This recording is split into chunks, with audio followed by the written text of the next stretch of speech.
What's up, everybody? Wednesday night. It's the Orange and Black Insider Bengals podcast coming at you. I'm Anthony Cosenza, joined as always by John the Man Sheeran. John, what's going on, buddy? How's your week going? Pretty good, man. The thing I love about the NBA is that you have the NBA finals and then a week later is free agency, and it's always really fun. And it's right next to each other. Kind of getting used to that with the NFL. Or March. It's crazy. Yeah. We're used to the couple-month rev-up, right, of free agency, of the draft, and all that kind of stuff based on where the Bengals season is traditionally, at least in recent years, ended. And that's not the case right now. So we're still I see Shane in the live YouTube chat there says he's done mourning. I don't know if I'm done mourning about the Super Bowl loss, but we're starting to move on. We're starting to get into different things. We've got a lot on tap for you tonight. We have we're going to talk about some of all of the things that are being said by Duke Tobin, Zach Taylor, and company at the Combine in Indianapolis. That is kind of back to normal, at least a little bit, it seems, that event, and will be obviously the times and the results of all kinds of things will be coming more later this week. But there's a lot of interesting tidbits of information. John and I will kind of dissect some of the things that were said this week. And then, of course, we have a State Your Case. We haven't done one of those in a little while. We got to State Your Case, so we'll get to that. We're going to start. We kept teasing you. We have a free agency profile for you and a draft prospect profile for you. We're going to get to all of that and maybe a little more. I don't know. We'll see how time goes. But we've got a jam-packed show. Hopefully you will enjoy it. Happy to have all of you live listeners with us and happy to have those who are listening after the fact. Thank you for listening to our program, part of the Cincy Joker podcast channel, along with Ace and Zims, Orange is the New Black, and Coach Speak and Chalk Talk by Matt Minnick, all part of the SB Nation channel of podcasts, program of podcasts. So appreciate you keeping us in the rotation there for your Bengals news and analysis. Well, John, which coach do you want to start with first, or which figurehead do you want to start with first here? Zach Taylor had some interesting comments. Frank Pollock had some interesting comments on Wednesday. Duke Tobin had some interesting comments.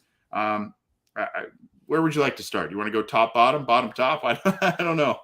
Well, Duke Tobin only speaks so many times throughout the year. I feel like we got to start with him. Everything that's going to happen in the next month probably revolves around what he wants and what he says. So yeah, let's start with him. Okay.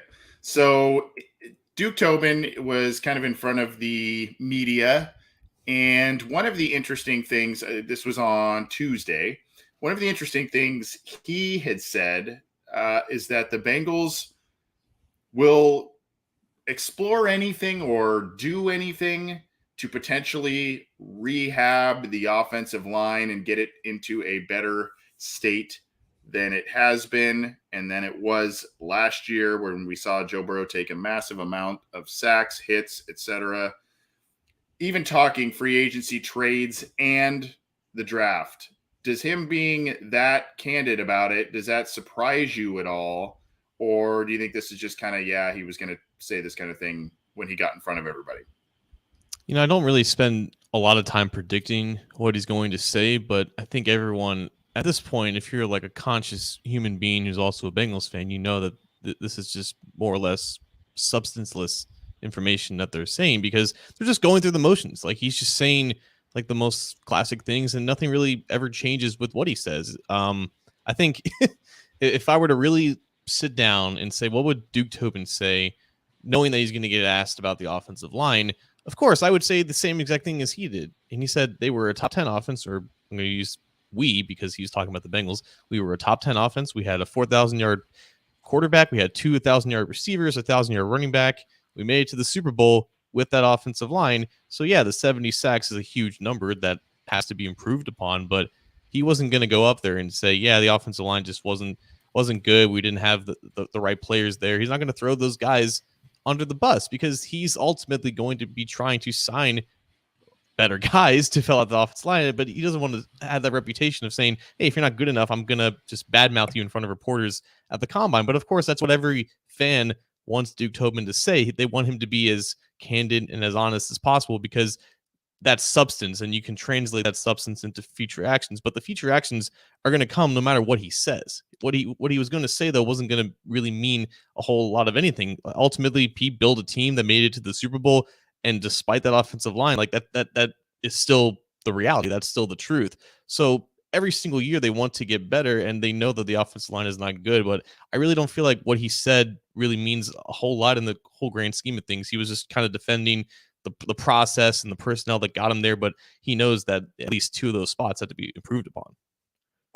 Yeah, I don't think, yeah, it's not really the time or the place for him to potentially throw somebody under the bus or say call out individuals and whatnot. But I think everybody in that building knows that it needs to be better. It needs to get better.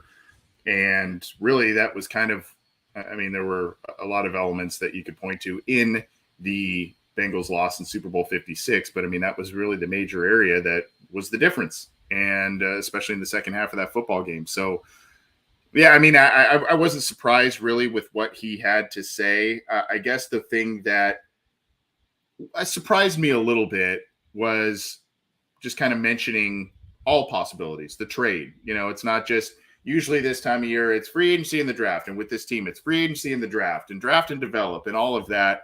The fact that trade was put out there a little bit seemed to be, or all options, including trades, where it was put out there, was interesting to me because number one, I mean, there's going to be a limited number of quality offensive linemen in the free agency market. We know that because there's just a limited amount of quality offensive linemen in the league right now. And, there are players out there that could be franchise tagged before we know it and all kinds of different things. So we'll see what happens. But, obviously when you're talking trade, the Tunsil name is out there and a couple of others. I think Mekhi Becton maybe is one that some people are talking about as well. I don't know. Did the trade aspect specifically kind of make you blink a little bit, harder than I guess you would have otherwise? Not particularly. I know that people really ran with it, but I believe the direct quote was maybe. I think it was just a one-word response. Yeah. And they have done it before. Like Cordy Glenn exists. I know people try to not remember Cordy Glenn, but he was traded for, and they found a deal, and he had a contract that they were comfortable taking on, and the Bills agreed to a deal that they were comfortable with, and it wasn't just them giving up a first-round pick for a guy who was proven in Glenn. No, they made it work with that deal, and they were comfortable with the financials. And if a similar situation pops up, a veteran tackle, a guy who's proven, a guy who still has some presumably left in the tank, and they're not in a position, or they're not being asked to give up just on their end draft capital without getting any back, then yeah, that is a possibility. And I think also, like you mentioned, the tackle market, at least this year, is not promising as of right now. And again, we should always reiterate that guys are going to be available. More guys are going to be available than we think, because naturally guys are going to get cut. Maybe not to the extent like last year, because teams had to deal with a decreasing salary cap due to COVID, but there's always going to be at least a minor influx of talent that we don't expect, because some guys they've just played their last snaps there, and they're going to be cap casualties. Like the Bengals they're going to have cap casualties too, and those guys are going to be available, even though maybe some teams don't expect it. So until that is known, they're looking at the available options. Aside from Armstead, it's not really, there's not a lot of elite talent there. There's guys like Morgan Moses, but he's on the other side of 30. There's not that prototypical free agent that they would be comfortable signing in his mid to late 20s who is a quality starter at this point. Those guys it's very rare for those guys to be on the market anyways. If you have good offensive tackles, you retain them, because it's so difficult to find quality offensive linemen in general. So I think knowing that, the fact that the market is not very deep at that position, that's a position that they're going to want to find an upgrade in all likelihood. In the case that Riley Reif does not come back, then yeah, I think they would be open and be at least willing to listen to trade offers should an offer that they're comfortable with comes their way. Well, we'll see if they actually explore that. And like you said, it will be surprising if the Bengals end up kind of doing a massive trade there, or, a pick for player type of situation like we talked about last week. That's just not really the norm necessarily for the Cincinnati Bengals. Now let's go to I want to shoot over to Frank Pollock today, and because he and Brian Callahan kind of talked about some things. Let's start with their praise a bit of Jackson Carman. They said the maturation and throughout his rookie year was noticeable, and they feel good about where he may be in the mix. They didn't obviously assert him as a starter at the NFL Combine, but they feel good about where he is at entering year two, the progress that he made throughout his rookie year. I would, I know a lot of people were like, oh boy, why did they have to go there? Number one, they're going to support their second round pick from last year. And number two, because he was a second round pick from last year, they ain't going to bail on him already. I mean, they're going to see what they got out of that player for sure. 100%. Like with Carman, I think Paul Daniel Jr. put this pretty well too. The fact that they drafted like 3 offensive linemen last year is very similar to when they drafted 3 linebackers 2 years ago in Wilson, Akeem Davis Gaither, Marcus Bailey. I know that the track record stinks with offensive linemen in the draft. You have to think at least one guy is going to hit, right? And with Carman, they're going to give him the most chances because of his draft status and whatnot. But also, again, we talked about this last week. They're not going to end this offseason with a completely new offensive line in terms of like 4 veteran additions from other teams. Like, there is going to be one spot that they're going to rely on a guy in their own system developing. And Carman is probably the best bet right now because he's going to get those first chances because of draft status, because he played the most compared to Deontay Smith and Trey Hill, and they need him the most probably too. Like, guard is still that position that no one can assume or trust the Bengals to actually invest in that spot. And you have to think if it's going to work out, it's going to be one of those guys developing, kind of taking the reins, taking control of that spot after hopefully a promising offseason.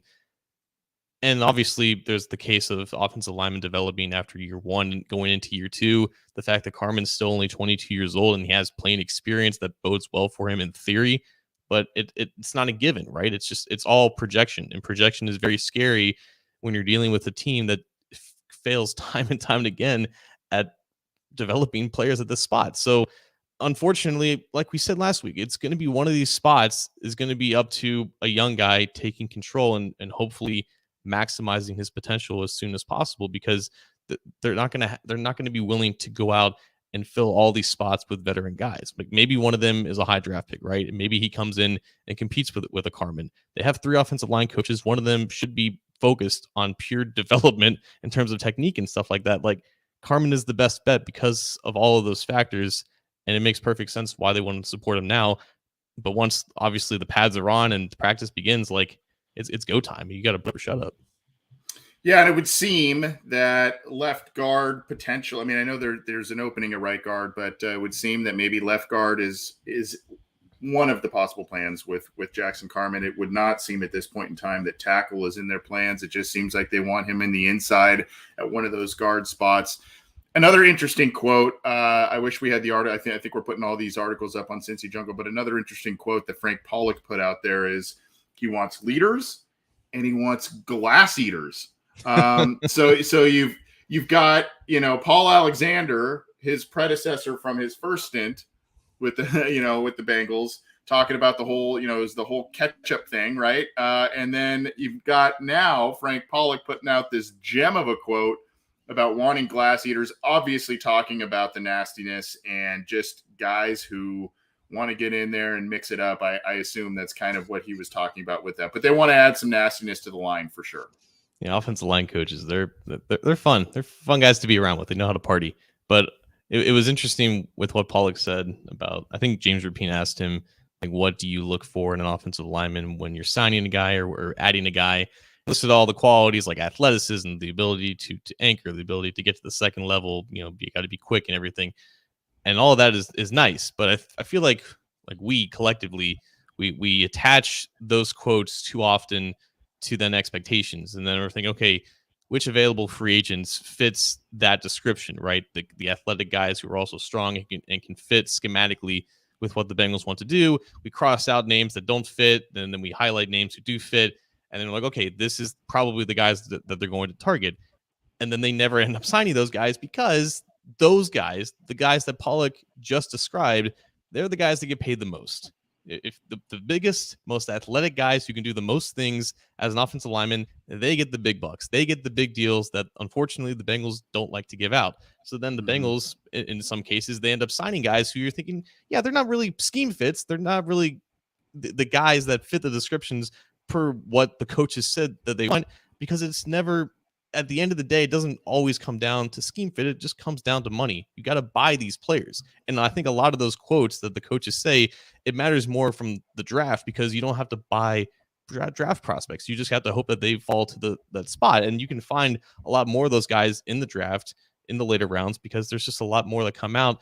The guys who are proven, they have shown that they can do it at the NFL level, they are the most highly coveted guys. And unfortunately, the Bengals, they don't spend a lot of money at that position. And if they do, it will be different this year if that's the case. But a lot of those quotes just don't have a lot of meaning in the free agency game because unfortunately it's just a money thing. So, I mean, Callahan kind of echoed the Jackson Carman situation. What about Zach Taylor and some of the things he said? It was on Tuesday. He had not only just kind of a general media session, but also kind of a one-on-one sit down with Andrew Siciliano of the NFL Network. And I mean, obviously a lot to take away there.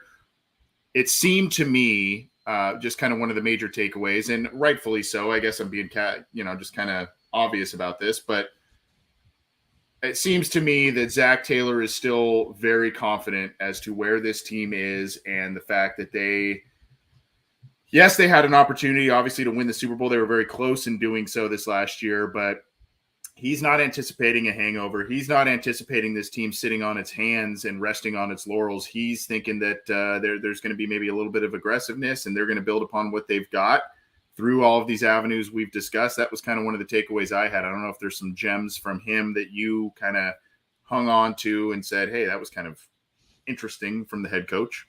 Yeah, I did not see that interview with Siciliano, but I did hear most of his comments. And I think Tobin said something along these lines too. Like, this is Cincinnati, the team itself is developing into a place where hopefully other guys from other teams want to come here. And of course that doesn't always work out for guys who are looking for their first contracts, but the guys who are looking for their second or third contracts, the guys who are already established and just want a chance to fit in to a great locker room and have a chance to compete for championships, they both are in sync and feeling that this place is now becoming that, if not has already become that. And Taylor should feel confident in that. This is in his third year, he took the Bengals to a place that Sam Weiss was the last guy to take him this far. He's got the confidence and the faith from the organization. They extended him for 5 years. He's here for the long term. He wants to be here. He's just a really good guy, honestly. Every time he talks about the city of Cincinnati, I think everybody in the city kind of backs what he says because he just seems like a really genuine person when it comes to that type of stuff. And really, the things that he says is really candid. I think I got an email, actually, Anthony, from someone who, I don't know how this research is accumulated, but apparently Zach Taylor ranks first among all head coaches in unique words per minute, 350 per minute, which means he's the guy who's saying the least amount of classic tropes and cliches. Yeah, that he's just not a coach speak guy. Yeah. And a lot of it ends up being useless sound, and that's not the case with Zach. I don't know where this tangent's going. Essentially, I think he realizes that they've established a culture in a locker room that is set based off what they did in the past 2 years. And they were so aggro in filling out the roster and filling out the leadership roles that now they have a much better pace than what he had starting. And now it's just about adding the finishing touches. And there's still work that needs to be done at one position group that we already talked about. But this free agency might be different, where you're not looking for the guys that are going to galvanize everyone and are going to complete units on both sides of the ball. Now it's just finding the finishing touches with enough capital to do so, but it might be a little bit different. It might not be as aggressive and as fruitful in spending as they have in the past couple of years. Yeah, and that was a great point you brought up about the free agency destination. I think that was a quote from Tobin in particular about Trey Hendrickson. He kind of pinpointed the Bengals in free agency as a place that he wanted to go to, and obviously the contract was appealing. But I think, he's kind of pointing to that as saying, based on where things were headed last year, the result of the season, this past season, hopefully this is all going to be bearing fruit for this free agency period once again, where guys are going to say this is a destination I want to go to, wherein it hasn't really been the case for Cincinnati in the past.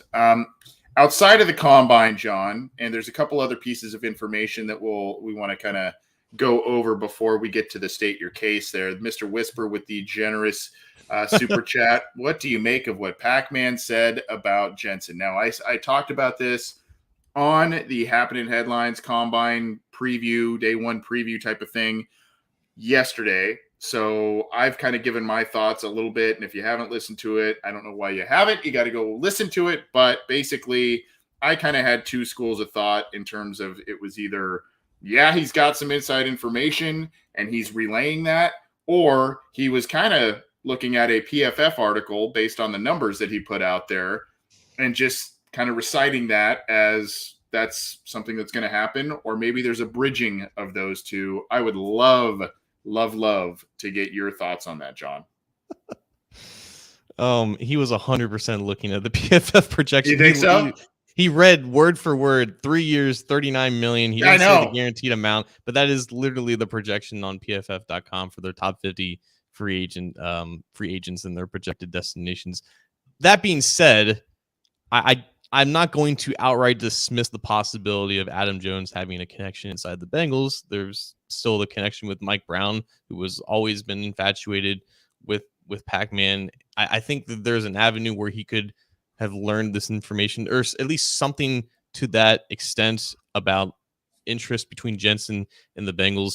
No one here is naive enough to think that, oh, they can't be negotiating or exchanging terms and whatnot with free agents. That's against tampering. That's tampering. That's against the law. Like, they give me fun. Like, guys, Carson Wentz was traded in February last year. Matthew Stafford was traded in January. These things are happening. These discussions are happening.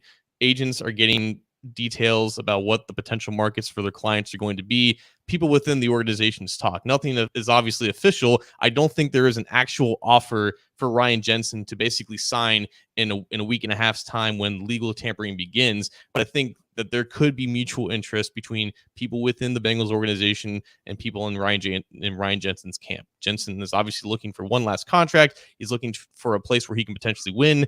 Tom Brady's no longer in Tampa Bay, so that is just kaput. He's probably going to look for another opportunity. I think Ryan Jensen makes sense, especially if he's not looking for guaranteed salaries in his final contract here. But there is not an offer for Ryan Jensen to sign right now, even if he could. Like, that doesn't exist. Yeah, no, I don't agree. I agree with you in the fact that there is not. I don't know how much of an inside track Pac-Man has in this current Bengals regime. I know, as I relayed on this on the show yesterday, you know, I met him week one and actually chatted with him at Jeff Ruby's for quite some time, and he is very, very passionate and still is very into the Cincinnati Bengals, really wants them to do well and really pulls for them, obviously covers them and does a good job with Solomon Wilcots on the Believe in Bengals podcast, along with my co-host John Sheeran and the boys, Dr. Hoji and Daddy-O McDuke. So, but you know, I know he's got some inside there, obviously being a former player. He knows some people in the building and whatnot, but I don't know how much of an insight he's got. And again, just the thing that kind of pops out to me, you said it, is that the exact 3-year deal, $39 million, was kind of like, the quote was, "I got some news for you. A little birdie said that we're going to sign Ryan Jensen to a 3-year, $39 million deal, which would be a starting center. I hope it goes through." It sounds like the little birdie is saying it's almost a done deal. So is the little birdie the PFF article, or is it the little birdie someone inside the Bengals organization? Is a little bit of both. We don't know, but it was interesting nonetheless. Maybe PFF is getting their information from the same source. You know, there you go. Maybe there's some insider trading going on. I don't know. Yep, there you go. It's all connecting. I like it. Before we get to the state your case, in which my boy John is going to spearhead, there was one other piece, and I don't want to go too deep into it, John, because we talked a lot about it last Wednesday, but there was an article that we put up on cincyjungle.com regarding Jesse Bates, and it sounds like things are obviously and predictably going to start heating up over the next couple of days with the franchise tag deadline looming but there's going to be more talk. And one of the quotes that Duke Tobin said at the combine was, we know what the fans want. The fans want him here, and we would like him back as well. But it sounds like, I think this article, I will share this here for those watching the video.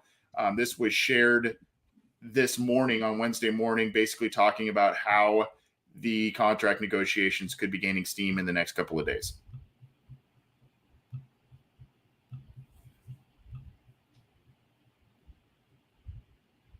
And there it is from Nathan Begley. So what do you think, John? You think this is going? I think this was from Kelsey Conway of the Inquirer here. There's a quote from Duke Tobin saying, "I'm not going to break any news today on that. That's something we'll decide here in the next few days. As far as Jesse Bates, he's an important part of our team. We drafted him. He's a guy that developed and has played well, that has a real role in our team in a lot of different areas, particularly in leadership and playmaking skill. He's a guy we want going forward. We want him to be a part of our group, so we'll see what we can do to get that done." Oh, man.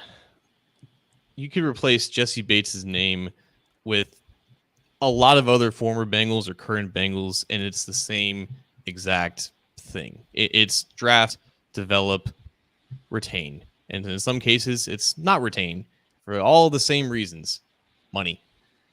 I'm not saying that these words don't mean anything, but the one consistent constant, it comes down to, do these guys that they value in this sense, are they willing to take the contracts that we like to offer? And if not, they will find something that will give them more real money. It will give them a higher signing bonus. It will give them actual guaranteed salaries instead of just roster bonuses in the first couple of years. With Jesse Bates, and this is honestly transitioning into what my state your case was going to be, it just seems like franchise tag is just more and more increasingly becoming the reality here, because you just look at what other top safeties are making and what their contracts are, and there are ways that the Bengals can make it similar to the Justin Simmonses and the Jamal Adamses of the world, but those contracts, they don't look like the contracts that the Bengals give out. And those words, Jesse Bates is great. He's the perfect example of what we do. Sign him. Why aren't you going to sign him? Because he knows that he can get a better, more favorable offer someplace else, or at least his agent knows that. Like, they're not going to change as far as we know. And honestly, like, my state your case was going to be like Jesse Bates and how that whole situation kind of pans out. I think it will tell us a lot about how the Bengals have actually changed, if they changed anything at all. Because I think the only way that he gets extended long term before the franchise tag window expires is that they're willing to give him a contract that they haven't normally or ever traditionally given. I think there's going to be some type of a stalemate because they're not going to give him the guaranteed money that he wants. Then they're going to tag him, and then they're going to use the next 4 months to try to negotiate something for long term. But if that doesn't happen, I think that kind of tells us all we need to know about how much they actually haven't really changed at all. Because people are so enamored with the fact that, oh, they've been aggressive in the past 2 years. They definitely changed. The contracts that they've offered and given out to some of these free agents, they're not any different than the contracts that they've given out former players of their own. And if Jesse Bates is different in their minds, then they would give him a different type of a contract. But if they haven't given it now, I'm not sure that they will end up doing so in the first place. So the words are nice, but they're not any different than what we've seen in the past. And the only time that those words turn into actions is if they involve players that are willing to take the deals that they give. Did I miss the cue to do the little state your case? Well, I didn't know you were going to Bates there, and so Yeah, no, it was, you're right though. I mean, it's the fact of the matter is, these past few off seasons, and kind of to your point about what they're going to do with this situation with Jesse Bates, the fact of the matter is the Bengals in free agency, and they've slowly gotten out of their comfort zone the past couple of years in some ways, that, to your point, they're going to need to get out of their comfort zone again here if they want to retain this player. And the message either becomes hollow within that locker room to some degree, or it resonates based on what they do in keeping Jesse Bates. When you say draft and develop, and when you say we want to keep our core players, and that's the message you're sending to that locker room, and you've got Mike Hilton lobbying to keep Jesse Bates, you've got other players lobbying to keep him. I mean, I think we all think the franchise tag is probably coming.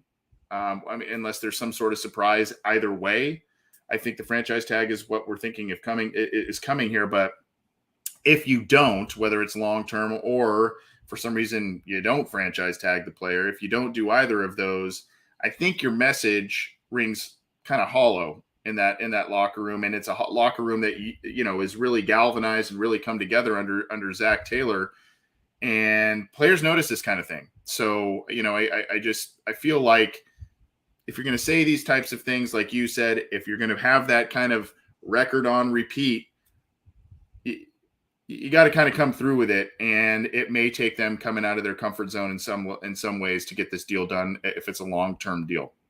Yeah, and no one should feel duped or stupid for believing that this deal should have been inevitable. Like, it makes perfect sense why the Bengals would want to. He was their first All-Pro nominee in like 6 years. Like, he's a rare talent, and he came off a phenomenal 2020 season. I suppose the reasoning as to why they weren't comfortable with giving him an extension in the last offseason is because he only did it one time, and they wanted him to do it again. They wanted to see that level of production sustain itself over the course of another season. Then he kind of had a down year this year, but he obviously proved his worth in the most important games, and he had a phenomenal Super Bowl. Like, he could have been Super Bowl MVP had they won.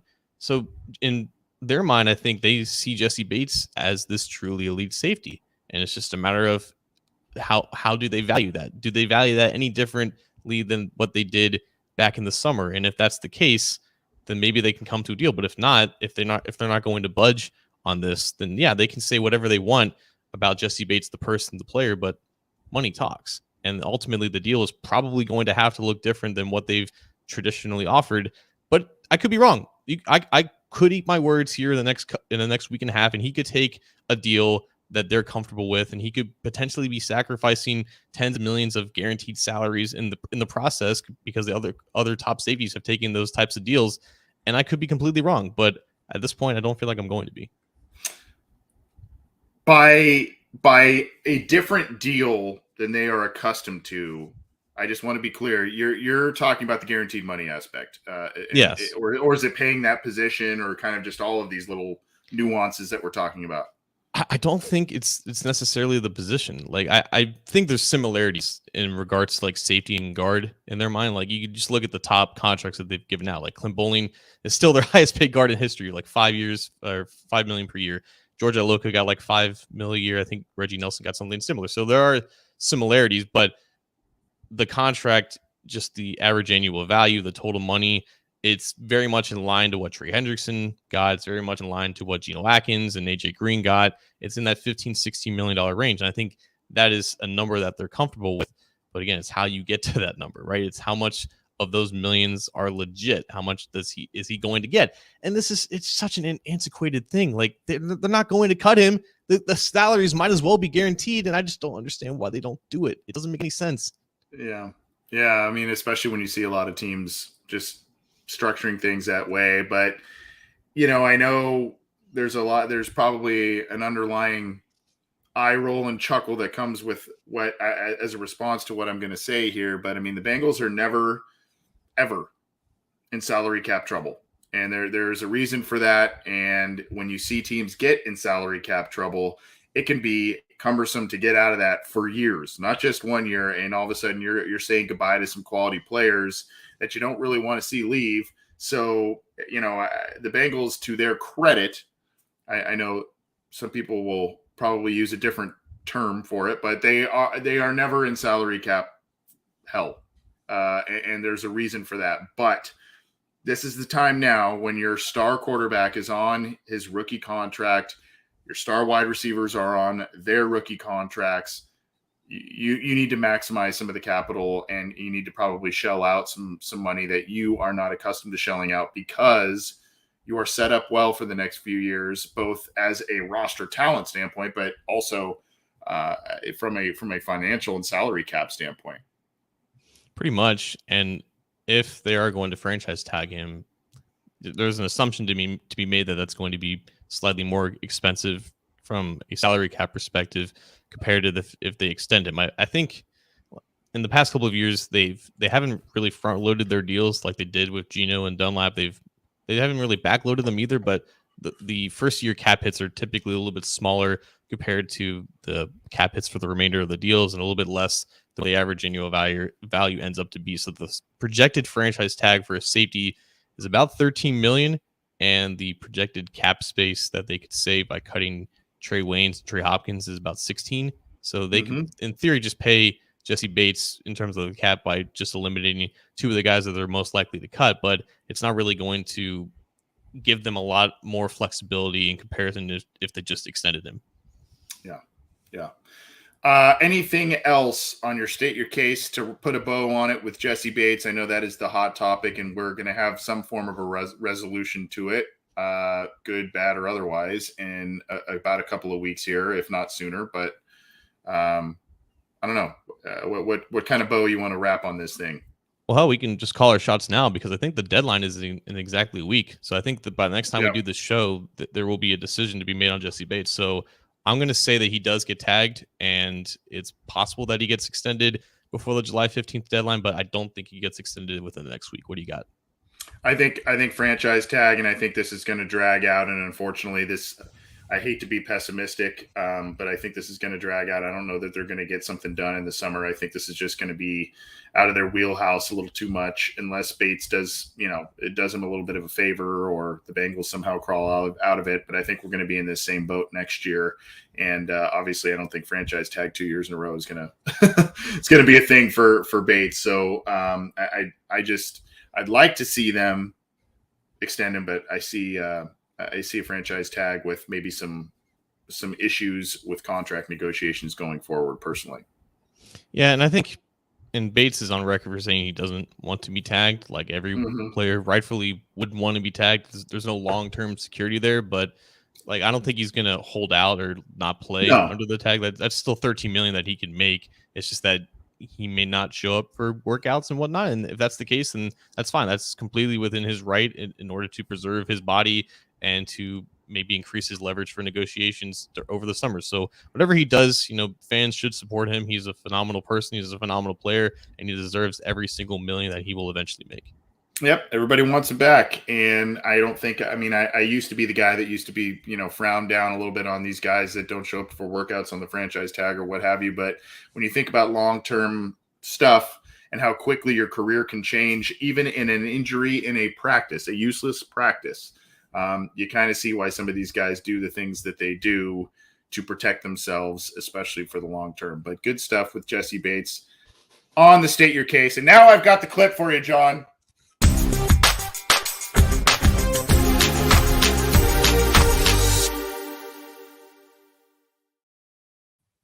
All right, moving on. Let's get to before we get to our free agency profile and the draft prospect profile, I want to just remind folks, I didn't say this at the get-go, but if you are looking to subscribe to what we do either on this specific channel or the Cincy Jungle podcast channel, there is an icon underneath that Cincy Jungle logo down there at the bottom. If you're watching the YouTube video, you can click on that icon to subscribe and hit the bell and be notified when we go live, when new content is available for you to digest. And we're going to be bringing all kinds of different stuff. So I would recommend you maybe do that if you like what we do, and appreciate all of you who not only tune in live, but your generosity with the super chats and whatnot on YouTube. That is awesome. And of course, if you like the Cincy Jungle Facebook page, we stream live there. We stream live on a number of different Twitter accounts. So if you're on Twitter and you're catching us there, awesome. And then of course, the Cincy Jungle podcast channel, which has the 3 shows within the Cincy Jungle network. You can get that on iTunes, Stitcher, Spotify, Google Podcasts, iHeartRadio, all of the major audio streamers. We are there. Subscribe to that and get all of that content as soon as it is uploaded and ready for you to stream. And we, as always, thank you for your support. Well, speaking of support and generosity, Sox here provides us not only with a generous super chat, but also a nice segue in terms of free agency is driving me nuts. I can't even do a mock draft for 3 more weeks. Do you see the Bengals signing 1, maybe 2 mid-tier upgrades on the interior of the offensive line? Well, interior is one thing. offensive line in general is another. And John, one of the positions, we kind of talked about this over the past few weeks, where the Bengals will spend money in free agency more than likely, or will be more apt to spend a little bit more, is at the tackle position. And obviously right tackle is in flux. We talked about Riley Reif maybe coming back on a 1-year bridge deal. There's a couple of other options. And that is where, thank you again, Sox, for the generosity there. That is where our free agency profile will start here. And the player I'm going to share is up there in age. You actually mentioned him not too long ago at the beginning of the show, John, and that is Morgan Moses.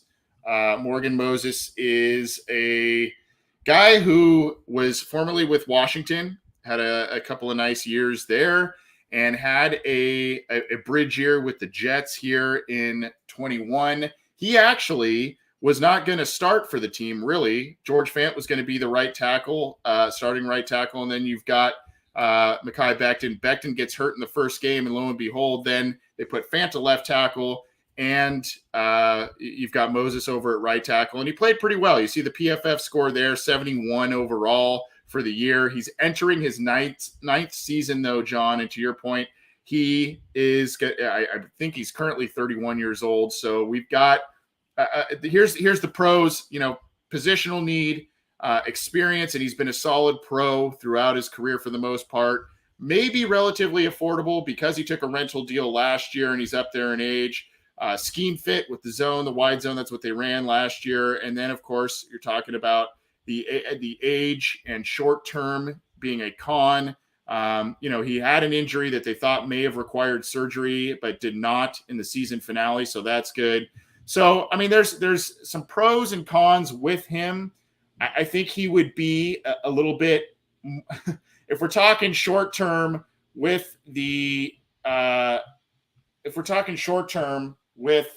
Riley Reif being the guy at right tackle, this is a guy who, yes, could be short term, but may still be a little bit longer term of a solution. Would not be a Pro Bowl guy, but also may not break the bank. And I think could be a guy you lean on for a couple of years, and that gives you some draft flexibility potentially. If he's hovering around the 70s in the PFF range, that brings you, a solid presence. Not anything that moves the needle huge, but I think in terms of realistic Bengals signing, I don't think the Jets are going to be franchise tagging him. I mean, there's a possibility of that. They could look to re-sign him. That's the other thing. He did like his time in New York, things I've read about him and quotes he had throughout the season. He liked his time there, and he really, even though the season went awry for them, but he is a guy that I think could be not necessarily a 1-year option for the Bengals, but maybe a 2-year option, maybe 3 if he stays healthy, but could give you some major draft flexibility and maybe not break the bank so you can use free agency money elsewhere, Jesse Bates, et cetera. Yeah, and I think for starters, scheme fit 100%. It's kind of interesting how he just missed Frank Pollock because the Jets signed him, and then Pollock left for the Cincinnati. But before, like you said, he was with Washington. Bill Callahan was Washington's offensive line coach for many years there, and they ran Kyle Shanahan's offense too. So Moses is familiar with wide zone and just zone blocking in general. I mean, being 6'6", 330, he still moves pretty decently, and can still execute a lot of those blocks and get out into space. I think tomorrow, if you're watching this live Wednesday night, tomorrow is Morgan Moses' 31st birthday. There you go. Yeah. So he's 1 year younger than Riley Reif when Reif signed with the Bengals. And honestly, I just look at Moses as a slightly younger Riley Reif, to be honest with you. I think it's consistency, it's stability, and it's also predictability in what you're going to get with him. It's really fascinating to see just his production as a pass protector. You go to PFF, like I will list off the sacks that he's allowed in true pass sets, totaling like just season by season, going from most recent to his rookie season. Here we go. 3, 4, 4, 4, 4, 4, 5, 3. What you see is what you get with Morgan Moses. He's not going to be, like you said, an all-pro or Pro Bowl right tackle. He's going to give up a handful of sacks a year. His pass blocking efficiency is not perfect, but he rarely has a terrible game, just like he rarely has a dominant game. And there's definite value in that, especially for a team that doesn't have an answer right now at right tackle. So being 31 years old, being this is going to be his third team, and he's already made a decent amount of money, I don't know if there's going to be a lot of teams that are going to be willing to offer him more than just a 1-year deal, but he's going to get some type of a deal because teams are desperate for offensive line talent, and he's proven that he can still play even at 31 years old now. So I do think that he is a legitimate option, but I will say that I would be shocked to see the Bengals or any other team giving him anything more than a 1-year deal. Yeah, I could see that potentially happening just because of the age and whatnot, but he may be able to parlay something into, some deal where it's maybe you got an option year or something creative there based on the age. I will say, gosh, the Jets, you look at their tackle situation last year. I mean, Fant isn't fantastic, but he had a pretty good year filling in for Becton. So, you had this guy on the bench to start the year. You had Becton, you had Fant at the right side, and Moses was on the bench. Becton gets hurt. All of a sudden, Fant kicks over to the left and Moses over to the right. And, both those guys had pretty good seasons and stayed pretty healthy. So, and then now you've got questions about Becton and his viability with the team because there's some weight issues and all kinds of different things. Obviously, the injury that kept him out, that's a whole separate topic. And researching Moses a little bit, you heard, I read a little bit about Becton, and he was supposed to be out for maybe 4 to 8 weeks. And all of a sudden, he's gone for the entire year. So that didn't sit well. Yeah, and I think it's important to note that like Becton and Fant were the projected starters, and then Moses wasn't signed until July. So he was available for every team, including the Bengals, to sign well into the summer, and then the Jets ended up giving him like a 1-year, $4 million deal. The injury to Becton happens. They move Fant to left tackle, and Moses starts the entire year right tackle. And I think that matters too. Like he's old, obviously, or for a tackle, he's old, but he's durable. He's proven to be able to stay healthy all throughout his career in Washington and now for a year with New York. So, yeah, I do think that he's likely going to hit the market. I don't really foresee the Jets retaining him. And if the Bengals strike out on potential trades for a tackle, and just, again, this tackle market isn't exactly great, like I think Moses becomes a legitimate option. And at a minimum, they could do a deal like the Jets did last year, where if the Bengals try and insert a young developing right tackle, maybe they're really high on Deontay Smith, the right tackle. Maybe, there's all kinds of different things. And even if you bring in a Moses as kind of an emergency backup situation, that wouldn't help you. That to me wouldn't be the ideal, though. I think if you sign Moses, even if it's a cheap deal, I think he starts at right tackle for you. And like you said, John, this is why I feel like even though he's not a cut veteran, that the Bengals prefer to not go against their compensatory pick formula. That affordability that you mentioned, that he signed a 1-year for $4 million, $4 million contract essentially last year. It's that price tag's not going to go exponentially up, even though he had a decent year.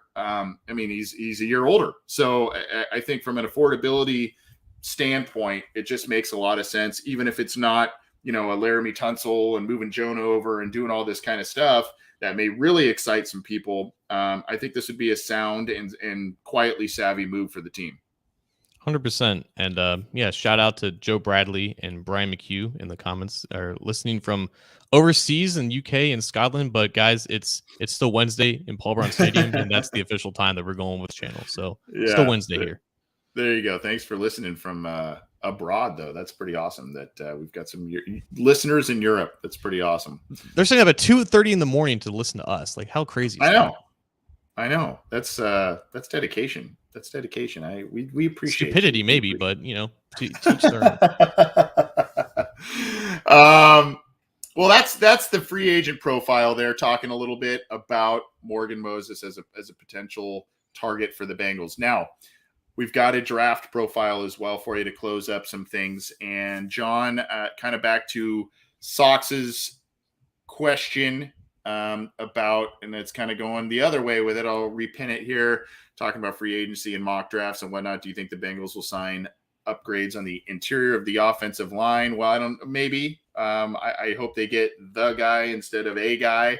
But one, in the draft in the interior, I went opposite of what Sox was asking. I went outside tackle for free agency, and I'm going interior offensive line in the draft this week, John. And one guy that I like just in terms of what I've watched here, but also I think it really plays into the Bengals' wheelhouse in terms of where they pick the position, the multitude of positions this guy plays, but the position he plays that goes right in their wheelhouse, and then of course the versatility with it. But I'm gonna talk a little bit about Kenyon Green from Texas A&M, a guy that I think has a lot of talent, a lot of upside, and a guy that, like I said, I think the Bengals will fall in love with the versatility. I think the versatility is huge for the Bengals. And speaking of huge, this guy's pretty massive as well. 6'4",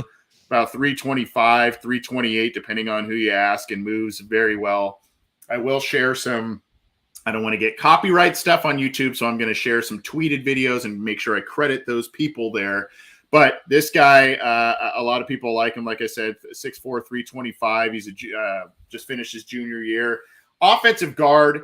His best spot is probably left guard, but he has played all over the line, John. And some of these videos will show that he's played right tackle. He's played everywhere but center, essentially. He's played and started games at those positions. There's some zone stuff that they run at Texas A&M, RPO stuff, especially when Kellen Mond was there.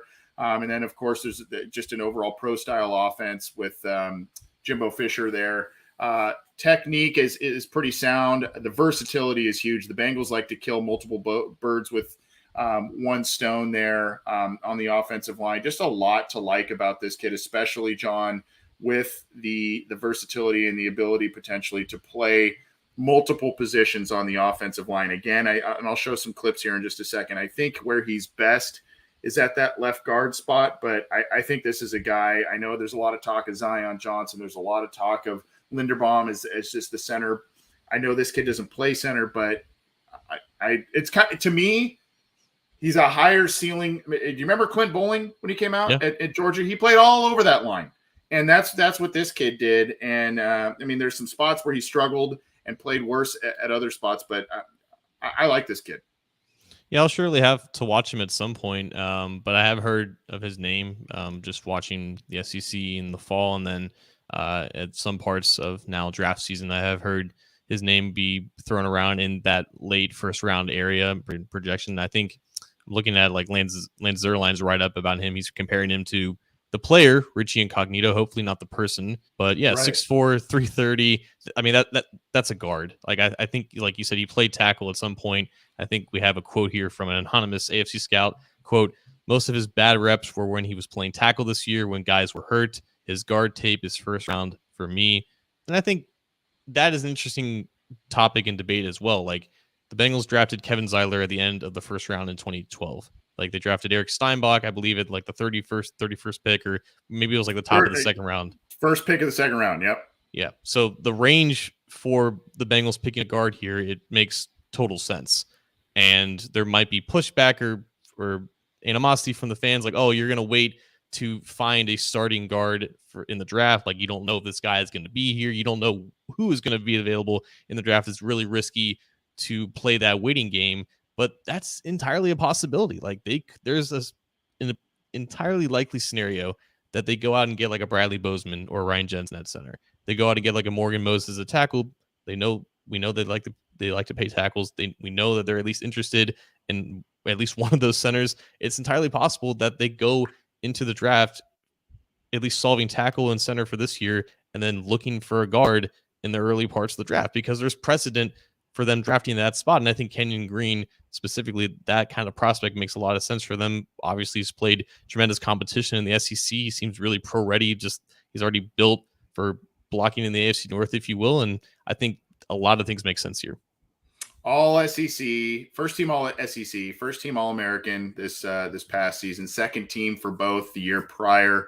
So he comes with a lot of accolades. Let's check out some of these clips here, and I want to make sure that I credit the folks who supplied them on Twitter. I always love when people do some homework for me here. This is Russ at Russ NFL Draft.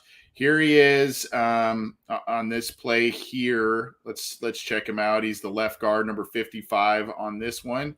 So watch him here. I love this. It'll play it on a loop here. if you notice, he kind of sees that the tackle is like, hey, he's got his man. The center looks like he's having a little trouble. Let me just find contact and knock 17 down to the ground. I thought that was kind of, we'll watch it one more time here. I thought that was kind of a cool little shot here. And Russell Brown obviously likes him. One more boom. Let me just get that guy out of the way. So I liked that clip there. That was one that I found. This is from Bob Sturm, at Sports Sturm. And that is STURM. Let me share this one for you here. The tweet says, Kenyon Green is ready to start mañana. Yes, he is. And so here he is right here, left guard again. And check it out. Just drives the guy. And that's one of the things that I think a lot of people like about this kid, and what Zierlein, I think in your write-up, I read that as well. When he latches onto you, he's got you. If he uses the right technique and he gets on you, it's done. And so here is a couple more. This is from at Mike H Draft, and here he's at left tackle. And you can see here he gets out, and watch him drive this poor guy. Just drive him down the field for probably 20 yards, 15 yards. He doesn't quit. Guys are going to like that about him.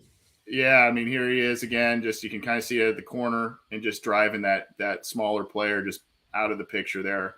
So that's a good one. And then this one I found just kind of interesting. This shows a little bit of struggle, maybe as the tackle. So when you say tackle, this may be emergency situation only in the NFL. And like you said, I think we're looking guard only here. But just because he has started games and played one, this is from SB Nation Recruiting. I'm going way back in time here. This is him as a high schooler, which, by the way, he was still massive as a high schooler, going up against one of my favorite guys in this year's draft in Kayvon Thibodeau. We'll turn that down. You can see here, he kind of has it, but that's probably a hold in the NFL. I mean, you got your hands up there, and even Thibodeau's like, what? So just kind of a fun one as they're both in high school coming out. This was back in 2018. But you can see Thibodeau. That's one area where you say, well, I may worry particularly at tackle because Thibodeau is one of the best players in this year's draft as well. And when you see him going up against that, there's a little bit of an issue there, at least in that one rep back in high school. But I stumbled across that one and thought that was pretty fun. Yeah, he's a guard. There's no real debate about that. I think the question is if they're looking to draft him, obviously if you draft him in the first round, you hope that he starts immediately. Mm-hmm. But is there in your mind, is there an avenue here where they could re-sign Quinn Spain to a year, maybe get a guy like Andrew Norwell to a 1-year deal to come in and compete and whatnot? Do you see a situation where Kenyon Green competes for that left guard spot, or do you think they need to get him out there as soon as possible? And do you think he's ready to start day one if they bring him in? I think the consensus is that he's ready. It's always, we always think that with some of these guys, and then it's debatable depending on how the results go. I think if you're looking at where he is right now to start at a guard position as opposed to where Jackson Carman was last year as a rookie coming in, it's night and day. I feel like he is far more ready to latch on or compete for a starting spot right away. As opposed to where Jackson Carman was last year, even Deontay Smith was last year trying to get into a guard spot. But, I think while there'd be a little bit of a relief where you say, okay, there's some veterans on this line now, if you went the route that you're talking about, if they did select him at 31 overall and he's a backup, he didn't win the spot, I think there would be, I would guess, probably some disappointment in the pick because you're picking that guy hopefully to be a guy that steps in and upgrade your line right away. So, maybe the Bengals, like you said, maybe they go the route of getting another veteran center, maybe another veteran guard, a Spain, whoever. Then you get a Morgan Moses, and all of a sudden you've got veterans kind of spread out along the line. And now, you look at a right guard spot and you say, maybe this is where that guy goes. You can kind of shake things out from there, or you figure out a right guard option in free agency, and this is your left guard. There are a lot of different variables here, but the good news is I feel like this kid, because of his experience, um, playing multiple positions, I think that he could he could provide at a minimum heavy competition to start right away at either guard spot.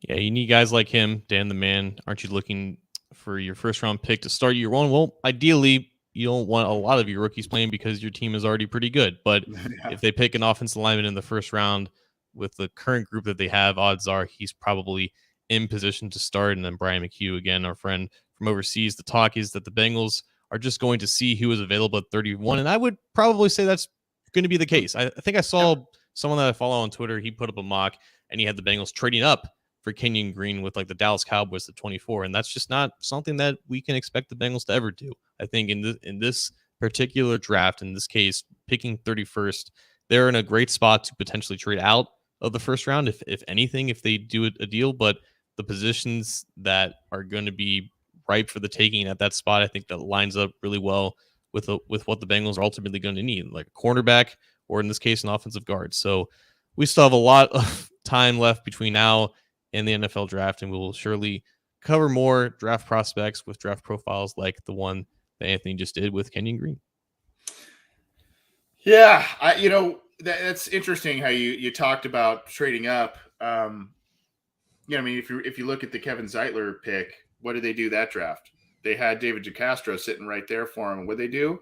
They moved back. Yeah, they didn't move up to get Kevin Zeitler. They moved back and got Kevin Zeitler. So yeah, I don't know that trading up, unless there's someone that just absolutely they're in love with. I don't really see it happening. That's just not really in their DNA. But we'll see what happens. Regardless, we did Morgan Moses as our free agency profile. I think a realistic option for the Bengals, and Kenyon Green, a guy that could upgrade the offensive line pretty early on, I would suspect. John did a great job with his state your case, talking about the Jesse Bates contract situation. And of course, we ran through all of the different headlines surrounding the team as the combine gets underway. A lot more workout stuff coming now over the next few days. It was interview and soundbite stuff the first 2 days, and now it's workout time. So let's drop the mic and get out of here. John, what do you have for us on our way out?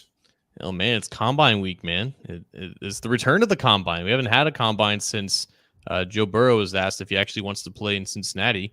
So this should be fun. I think workouts start tomorrow with offensive linemen like Kenyon Green and stuff like that. But speaking of Burrow, we haven't really talked about him today.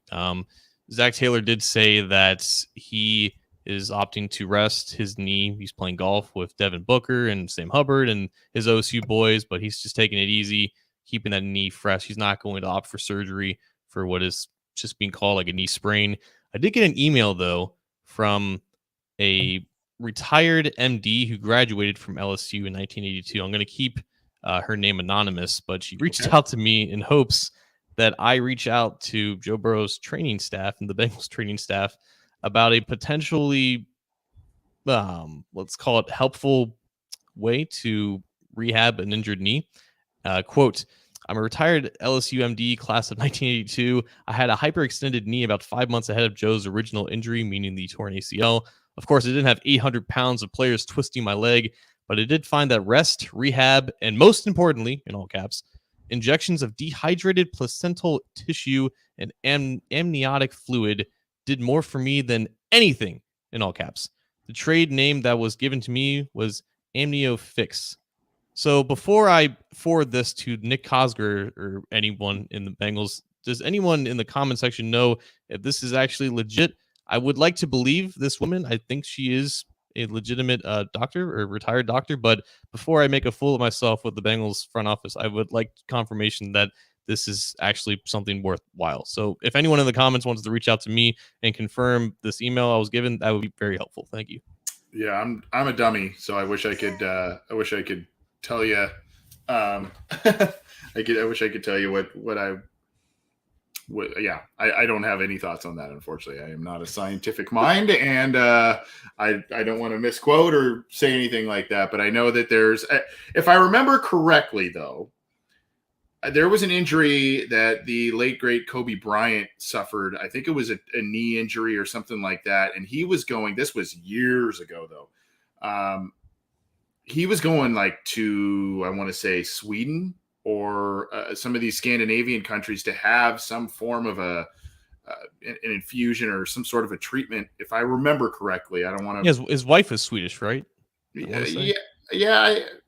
I can't. I don't remember exactly what it was, but he went abroad for some of this kind of different treatment, alternative treatments and stuff. So I don't know if this is similar to what you're talking about, but I remember because that was all over the radio out here in LA when he was going out there and doing all that. So maybe that's kind of in the same vein there. I don't have too much. I did get a question, John, and I just want to quickly get your thoughts for it. I guess this is kind of final thought because I truly don't really know where I stand on it. I think it was from our buddy Tommy Williams, who I had the pleasure of meeting week 1 at Bengal Jim's tailgate. Great guy. He every once in a while shoots me a little Facebook message, and late today he shot me a Facebook message talking about, why are we still talking about overtime rules? Why are we talking about all this kind of stuff? It just feels like the losing team, the team that gets shafted or whatever, is the one that complains, and no one else seems to agree with them and whatnot. Why don't we, So it's funny because if we were the Buffalo Bills, if we were following and talking about the Buffalo Bills, we would probably have a different mindset about this or maybe even the Chiefs based on what happened in the championship game. So I don't know. I'd like to get just quickly your thoughts. I know we're running a little long, but I mean, do you think they should change some of this stuff? I mean, obviously playoffs are playoffs and you can't really tweak that, but I don't know. I don't think they should. I think the sample size for the playoff games is too small to make a definitive answer. Of course, it's going to get skewed when you have great quarterbacks, and if one great quarterback gets the ball first, odds are that's going to end up in the touchdown. That's skewed everyone's perception. But if you look at the totality of the results of the current overtime structure, it doesn't always end on the first possession. But no one cares about the regular season when you have two crappy quarterbacks. They only care about when it's Patrick Mahomes versus Joe Burrow or Patrick Mahomes versus Josh Allen. We might see more of those instances in the coming years. I also think overtime has just been really frequent in at least this past year. And I don't know if that's always going to be the case, but if it were up to me, I would hold strong and maintain the same overtime rules. I think just plain defense matters, and it shouldn't come down. Like, you shouldn't just blame the coin for you not being able to stop a team from going 80 yards. But I do think that there is just enough steam on this to actually make some type of a move here. And I think it'll be met with a resounding consensus approval, but I don't think it's the biggest issue that they have. And I think the biggest issue that they have, they're not going to deal with, and that's taunting. And I think they're already said that they're going to stick with the current rules there. So we got to pick our battles a little bit better here. Yeah, I don't love the overtime rules, but I do like that they altered them a little while ago to at least give both teams some form of an opportunity to have the ball, whereas that was kind of not necessarily the case. So, yeah, I mean, and again, playoffs are what they are, and there's no ties there. So, I mean, that's the one thing. That's what we should be fighting for. No more ties anymore in the regular season. Just get rid of them. Yeah, I agree with you on that one, 100%. Anyway, thanks, Tommy, for the question. Always good to hear from you, my man. And John, always good to talk to you and talk some Cincinnati Bengals, NFL draft, free agency, all of that. We'll be bringing you more of that in the coming days and weeks. We'll be bringing you more combine wrap-ups, listener questions, and Fan Friday stuff. We'll be bringing you happening headlines, Bengal bios, all kinds of different stuff coming at you on the channel. Thanks for listening. Thanks for tuning in live. Thanks for listening after the fact. For John Sheeran, I'm Anthony Cosenza. Take it easy. Enjoy the rest of your week, and we will see you soon.